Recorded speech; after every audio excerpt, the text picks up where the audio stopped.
قيا. أما بعد فأعوذ بالله من الشيطان الرجيم. بسم الله الرحمن الرحيم. يا أيها الذين آمنوا كتب عليكم الصيام كما كتب على الذين من قبلكم لعلكم تتقون. سب تعریفیں اللہ رب العالمین کے لیے ہیں. بے شمار درود و سلام نبی اقدس حضرت محمد الرسول اللہ صلی اللہ علیہ وآلہ وسلم کی ذات گرامی پر، آپ کی آل طاہرہ اور آپ کے صحابہ اکرام پر، اور قیامت تک آپ کی فرما برداری کرنے والے ہر مسلمان پر اللہ کی کروڑوں رحمتیں ہوں. حضرات محترم، سب سے پہلی اور بنیادی بات یہ ہے کہ درس قرآن کے مقصد کو سمجھا جائے. قرآن کریم کے درس کا صرف ایک ہی مقصد ہوتا ہے کہ دین کی کوئی بات سمجھ میں آ جائے اور بندہ اس پہ عمل کرنے کا ارادہ لے کر اپنے گھر کو جائے. اگر کہنے والے اور سننے والوں کے سامنے یہ مقصد موجود نہ ہو تو ساری زندگی درس سنتے رہیں، اس سے کوئی فائدہ حاصل نہیں ہوتا. اللہ رب العزت سے دعا ہے کہ وہ ہمیں اپنی نیتوں کو خالص کر کے قرآن کریم کے درس کو سننے، سنانے اور اس پر عمل کرنے کی توفیق عطا فرمائے. جو آیہ مبارکہ ابھی میں نے آپ کے سامنے پڑھی ہے وہ قرآن کریم کی بڑی معروف آیہ مبارکہ ہے، اور روزوں کے حوالے سے بہت ہی زیادہ یہ آیت پڑھی جاتی ہے. آج ہم نے کوشش کرنی ہے کہ ہم اس آیت کا معنی اور مفہوم سمجھیں کہ اللہ تعالیٰ نے روزوں کی فرضیت کی غرض و غایت اس آیت کے اندر بیان کی ہے. اللہ فرماتے ہیں یا ایھا الذین آمنوا کتب علیکم الصیام، اے ایمان والو تم پر روزے فرض کیے گئے ہیں، کما کتب علی الذین من قبلکم، جس طرح کہ تم سے پہلے لوگوں پر، تم سے پہلی امتوں پر فرض کیے گئے تھے، لعلکم تتقون، تاکہ تمہارے اندر ہمارا ڈر اور خوف پیدا ہو جائے. یعنی ایک مہینہ تک صبح سے شام تک ہمیں بھوکا اور پیاسا اس لیے رکھا جاتا ہے کہ ہمارے اندر اللہ کا ڈر پیدا ہو جائے، اللہ کا خوف پیدا ہو جائے. روزوں کا یہ مقصد کوئی اور بیان نہیں کر رہا بلکہ اللہ رب العالمین بیان فرما رہے ہیں. اس سے یہ بات ہمیں سمجھ لینی چاہیے کہ اگر ہم مسلسل ایک مہینہ تک 14-15 گھنٹے بھوکے اور پیاسے رہتے ہیں لیکن جو روزے کا مقصد ہے اللہ کا ڈر اور خوف وہ ہمارے دلوں میں پیدا نہیں ہوتا تو پھر ہم نے روزوں سے کچھ بھی حاصل نہیں کیا. ہم نے صرف بھوک اور پیاس کی مشقت برداشت کی. رسول مقبول صلی اللہ علیہ وسلم نے ارشاد فرمایا رب صائم لیس لہ من صیامہ الا الظمأ، بڑے روزہ دار ایسے ہوتے ہیں کہ انہیں روزے سے سوائے بھوک اور پیاس کی کچھ بھی نہیں ملتا.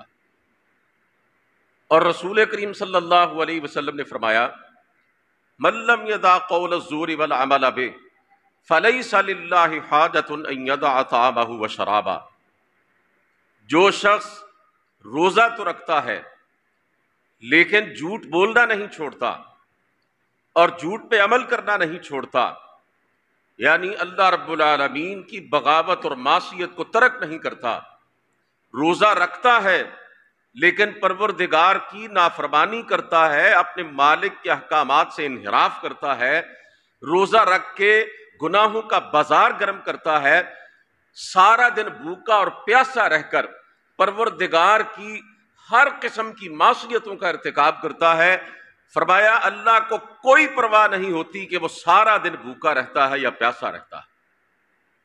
میرے بھائیوں، اللہ کا ڈر، اللہ کا خوف، یہ بہت بڑی بات ہے۔ اتنی بڑی بات ہے کہ رسول کریم صلی اللہ علیہ وسلم نے فرمایا رأس الحکمت مخافت اللہ، دانائی کی بنیاد اور دانائی کی جڑ ہی اللہ کا خوف ہے۔ اگر ایک شخص بڑا پڑھا لکھا ہے، عالم ہے، فاضل ہے، محدث ہے، مدرس ہے، خطیب ہے، امام ہے، لیکن اللہ سے نہیں ڈرتا، اپنے رب کا نافرمان ہے، پروردگار کا باغی ہے، اور دوسری طرف ایک ان پڑھ مسلمان ہے، ایک سادہ سا مسلمان بندہ ہے، لیکن وہ اپنے رب سے ڈرتا ہے، پروردگار کا مطیع اور فرما بردار ہے، اپنے رب کی ناراضگی سے خوف کرتے ہوئے کوئی ایسا کام نہیں کرتا جس سے پروردگار روٹھ جائے۔ کعبے کے رب کی قسم، اس بہت بڑے عالم اور فاضل آدمی سے یہ ان پڑھ اور عام سا مسلمان بہتر ہے جس کے دل میں پروردگار کا خوف موجود ہے۔ اللہ کا ڈر یہ کوئی کہنے کی چیز نہیں ہے کہ بندہ بس یہی کہتا رہے جی میں تو بڑا اللہ سے ڈرتا ہوں، میرے دل میں تو اللہ کا بڑا خوف ہے، میں تو ایسا ہوں، میں تو ویسا ہوں۔ اللہ کا ڈر یہ کرنے کی چیز ہے، ورنہ کہنے کی حد تک تو شیطان بھی کہتا ہے میں اللہ سے ڈرتا ہوں۔ آپ حیران ہوں گے کہ بھلا شیطان کیسے اللہ سے ڈرتا ہے؟ میں قرآن کریم کی آیات آپ کے سامنے پیش کرتا ہوں۔ جب غزوہ بدر ہوا، مسلمانوں اور کافروں کی فوجیں آمنے سامنے ہوئیں، اس سے پہلے شیطان ایک سردار کی شکل میں کافروں کے لشکر میں موجود تھا اور ان کے حوصلے بڑھا رہا تھا اور کہہ رہا تھا میں تمہارے ساتھ ہوں، انی جار لکم، آج تم پہ کوئی غالب نہیں آ سکتا، لا غالب لکم اليوم من الناس، ڈرنا نہیں، گھبرانا نہیں، ان مسلمانوں کو صفحہ ہستی سے مٹا کے رکھ دو، آج ان کا نام و نشان بھی باقی نہ رہے۔ ان کے حوصلے بڑھا رہا تھا، اور اللہ فرماتے فلما تراءت الفئتان نکص علی عقبیہ، جب دونوں فوجوں کی مڈ بھیڑ ہو گئی، آمنے سامنے آ گئے دونوں لشکر، تو پھر شیطان پیٹھ پھیر کے چل دیا، کافروں کو چھوڑ کے ایک طرف کو نکل گیا، اور پتہ ہے کیا کہنے لگا؟ انی ارا ما لا ترون، اور میں تو وہ دیکھ رہا ہوں جو تمہیں نظر نہیں آتا، میں تو آسمانوں سے فرشتوں کے اترتے ہوئے لشکر دیکھ رہا ہوں، تمہیں دکھائی نہیں دیتے، انی اخاف اللہ، میں جا رہا ہوں، میں تمہارا ساتھ نہیں دے سکتا، میں تو اللہ سے ڈرتا ہوں، یہ شیطان نے کہا۔ اسی طرح اللہ دوسرے مقام پہ فرماتے ہیں کمثل الشیطان اذ قال للانسان اکفر، شیطان کی مثال ایسے ہے، انسان سے کہتا ہے کفر کر، رب کی بغاوت کر، پروردگار کی نافرمانی کر، یہ چھوڑ دے، یہ پابندیاں، یہ نہ کر، وہ نہ کر، یہ دین میں کچھ نہیں رکھا، یہ قرآن و سنت کی باتیں یہ محض ڈکوسلے ہیں معاذ اللہ۔ اس طرح کے خیالات انسان کے دل میں پیدا کرتا ہے، اسے اللہ کا نافرمان بنا دیتا ہے۔ فلما کفرا، پھر جب شیطان کے پیچھے انسان چل پڑتا ہے اور شیطان اسے مکمل طور پر اپنی گرفت میں لے کر دین اسلام سے منحرف کر دیتا ہے اور اللہ کا باغی اور نافرمان بنا دیتا ہے، پھر شیطان کہتا ہے جو کام میں نے کرنا تھا نا وہ میں نے کر دیا، جو میرا مشن تھا وہ پورا ہو چکا ہے، میں نے تجھے گمراہ کرنا تھا کر دیا ہے، تجھے اب جہنم کا ایندھن بنا چکا ہوں میں، تو اب سیدھے راستے پر نہیں آ سکتا۔ پھر کہتا انی بریء منک، اب میرا تیرا کوئی تعلق نہیں بھائی، بس میرا تیرا ساتھ اب ختم ہو گیا، اب تو جانے اور تیرا کام جانے، انی اخاف اللہ، میں تو اللہ سے ڈرتا ہوں۔ یہ دو قرآن کریم کے مقامات میں نے آپ کے سامنے رکھے ہیں جن میں اللہ تعالیٰ فرماتے ہیں کہ شیطان کہتا ہے میں اللہ سے ڈرتا ہوں۔ تو اللہ سے ڈرنا یہ کہنے کی چیز نہیں ہے شیطان کی طرح۔ بعض لوگ کہتے رہتے ہیں بات بات پہ اللہ کو ڈر کے گل کردا پیا، کسی سے معاملہ کرتے ہیں نا پہلے ہی دل میں یہ ارادہ ہوتا ہے انہوں ایسا ٹیکا لانا ہے ساری زندگی اٹھ نہ سکے، دھوکہ دینا ہے، فراڈ کرنا ہے، اس سے جھوٹا وعدہ کرنا ہے، اس کا مال بٹورنا ہے، کاروبار میں اس سے میں نے دھوکہ دہی کرنی ہے، اور یقین دلانے کے لیے اللہ کو ڈر کے گل کرتا پیا۔ بعض لوگوں کے دلوں میں بڑا تکبر ہوتا ہے، دماغوں میں خناس ہوتا ہے، اور اپنی عاجزی اور انکساری دکھانے کے لیے کہتے ہیں اللہ کو ڈر کے گل کرتا پیا میں۔ نہ، یہ اللہ کا ڈر یہ کہنے کی بات نہیں ہے، یہ عمل کی بات ہے۔ ورنہ تو شیطان بھی کہتا ہے میں اللہ سے ڈرتا ہوں۔ اللہ کا ڈر حقیقی معنوں میں جس طرح روزہ ہمارے اندر پیدا کرتا ہے، میرے بھائیوں، نہ نماز پیدا کرتی ہے، نہ حج پیدا کرتا ہے، نہ زکوٰۃ پیدا کرتی ہے، نہ تہجد پیدا کرتی ہے، نہ کوئی بڑے سے بڑا نیک عمل اللہ کا خوف ہمارے دلوں میں اس طریقے سے پیدا کرتا ہے جس طریقے سے روزہ پیدا کرتا ہے۔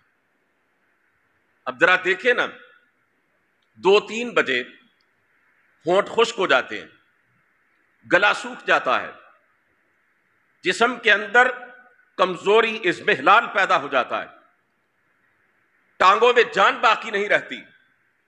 نفس یہ تقاضا کرتا ہے کہ پانی کے 2-3 قطرے ہی اپنے گلے میں ڈال لو، تھوڑا سا اپنے آپ کو سکون پہنچا لو۔ بند کمرہ ہے، فریج پڑی ہوئی ہے، ماکولات و مشروبات کی پوری دنیا موجود ہے، کھانے پینے کی تمام اشیاء سامنے پڑی ہیں، لیکن ایک بندہ مومن پانی کا ایک قطرہ بھی اپنے حلق میں ڈالنا گوارا نہیں کرتا۔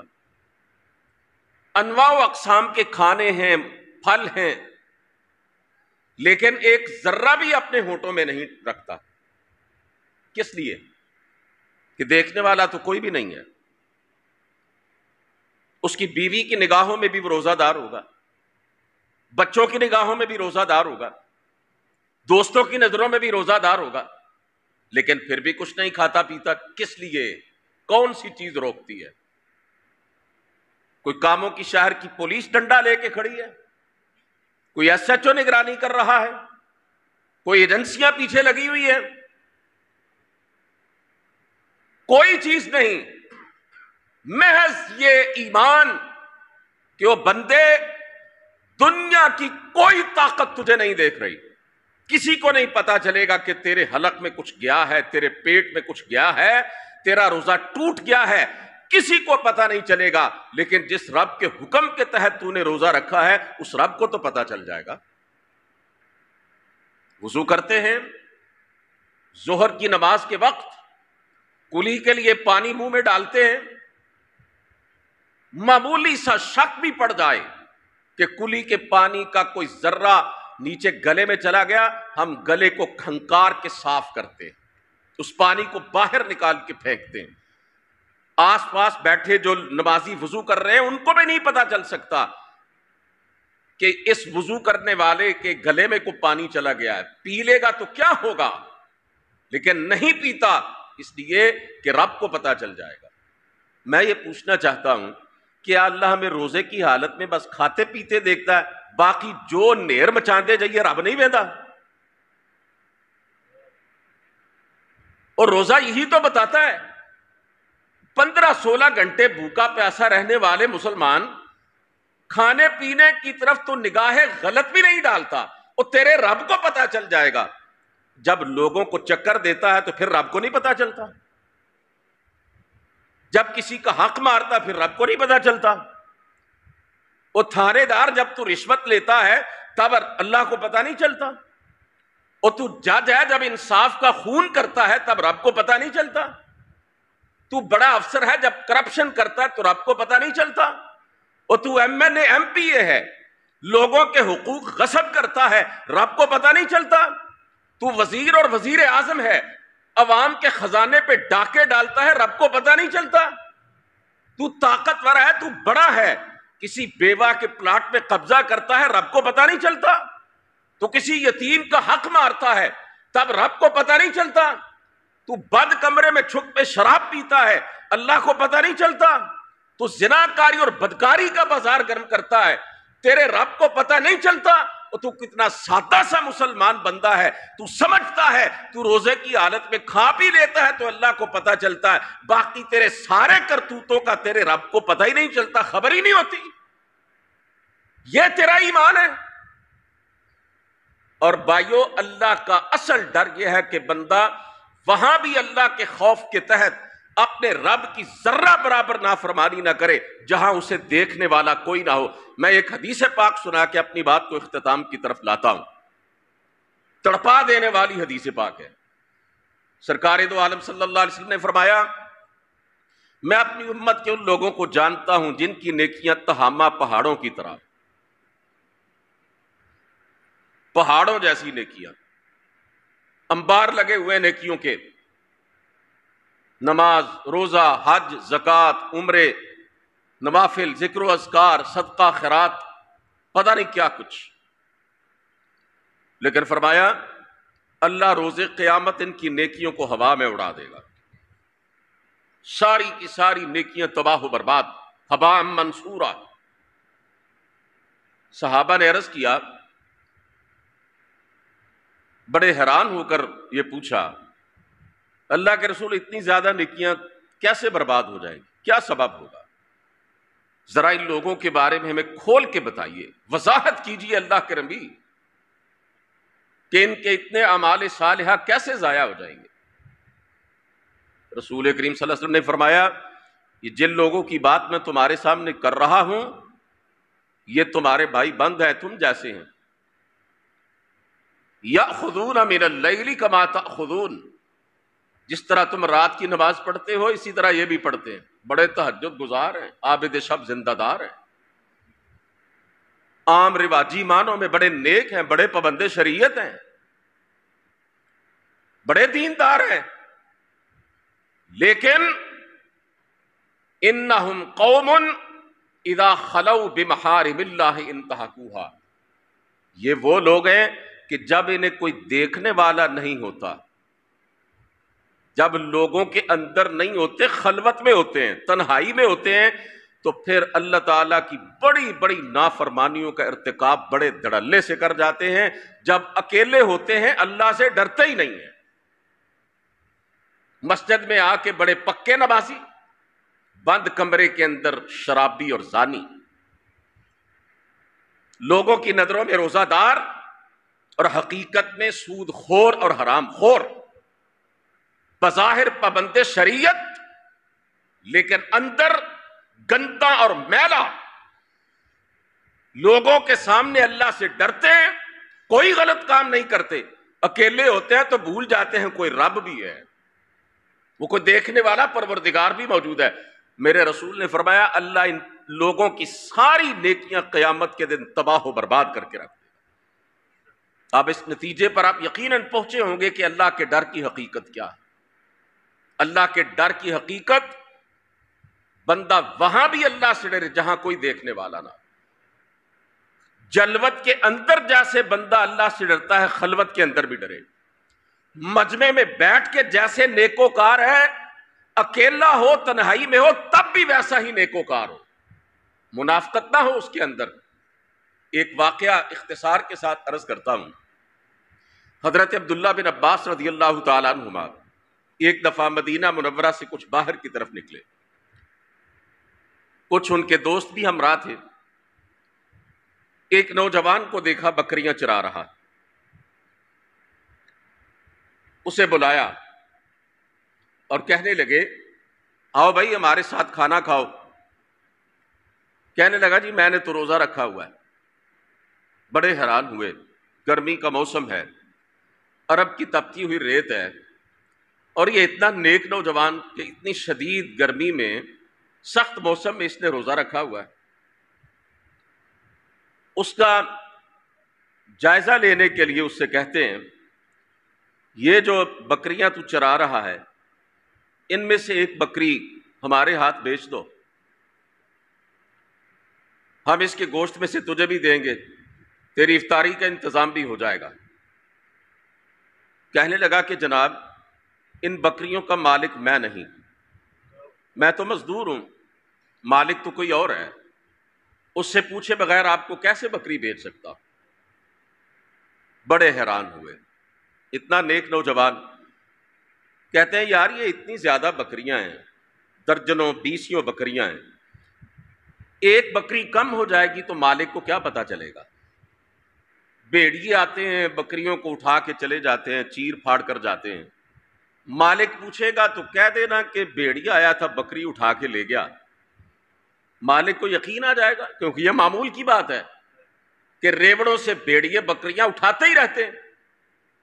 اس نوجوان نے حضرت عبداللہ بن عباس کی بات سن کے پتہ ہے کیا جواب دیا؟ صرف ایک جملہ اس نے کہا، کہنے لگا کہ جناب مالک کو تو میں یہ کہہ کے مطمئن کر دوں گا کہ بھیڑیا بکری اٹھا کے لے گیا، این اللہ، آپ مجھے بتائیں پھر اللہ کہاں ہے؟ اللہ اللہ کہاں ہے پھر؟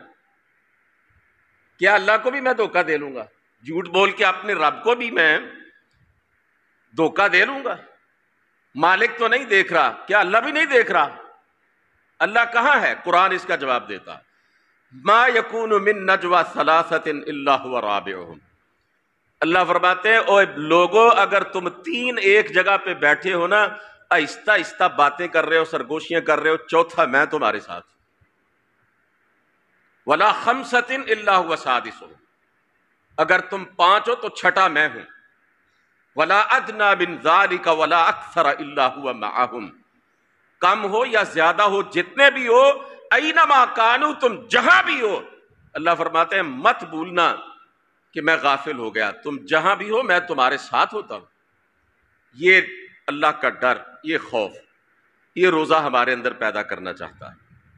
روزے کی حقیقت یہ ہے، جس نے اس حقیقت کو سمجھ کے پورا رمضان گزارا اور اللہ رب العالمین کے حکم کے تحت روزے کی حالت میں اس نے حلال چیزوں کو بھی چھوڑ دیا اور باقی 11 مہینے حرام چیزوں کو چھوڑ دیا، یقین جانو وہ کامیاب ہو گیا۔ قد افلح من تزکا، اس نے اپنا تزکیہ کر لیا، وہ پاک ہو گیا۔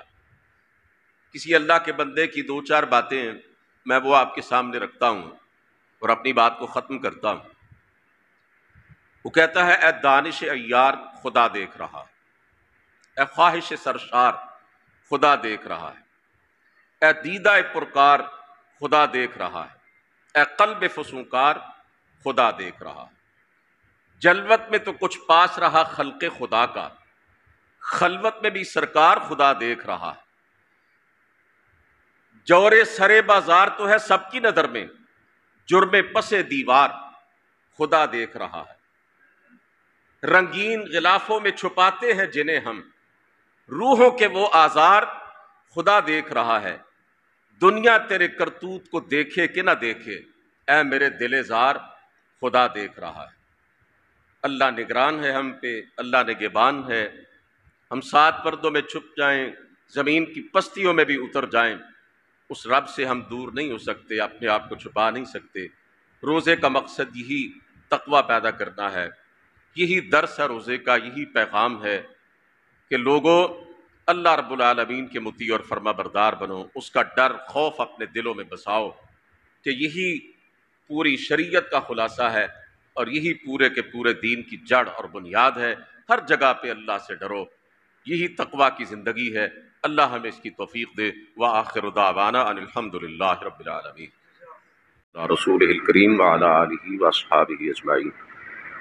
الہ العالمین ہمارے بیماروں کو شفا عطا فرما، اللہ کریم ہمارے فوت شدگان کی مغفرت فرما۔ یا اللہ خاص طور پر ہمارے ماں باپ جو دنیا سے جا چکے ہیں، اللہ ان کے درجات کو بلند فرما، انہیں کروٹ کروٹ جنت الفردوس عطا فرما۔ یا اللہ ہمیں رزق حلال وافر عطا فرما، لقمہ حرام سے محفوظ فرما۔ الہی ہماری جان مال اور عزت کی حفاظت فرما، اللہ ہر طرح کی پریشانیاں اپنی رحمت سے دور فرما۔ اے اللہ ہمارے بچوں کو دیندار بنا، ہمارے بیٹوں اور بیٹیوں کو نمازی بنا۔ اے اللہ ملک پاکستان کو استحکام عطا فرما، یا اللہ اس ملک میں نظام اسلام کو قائم فرما۔ اے اللہ ہمیں روزے کے اصل مقصد کو پانے کی توفیق نصیب فرما۔ یا اللہ پوری دنیا کے مظلوم مسلمانوں کی مدد فرما۔ یا اللہ مجاہدین اسلام کو عزت اور غلبہ عطا فرما۔ الہی جب تک زندہ رہیں ہمیں اپنے دین پہ قائم رکھنا، میرے مولا موت آئے تو ایمان والی موت عطا کرنا۔ ربنا افرغ علینا صبرا وتوفنا مسلمین، وصلی اللہ تعالی علی النبی الامین وعلی آلہ واصحابہ اجمعین برحمتک یا ارحم الراحمین۔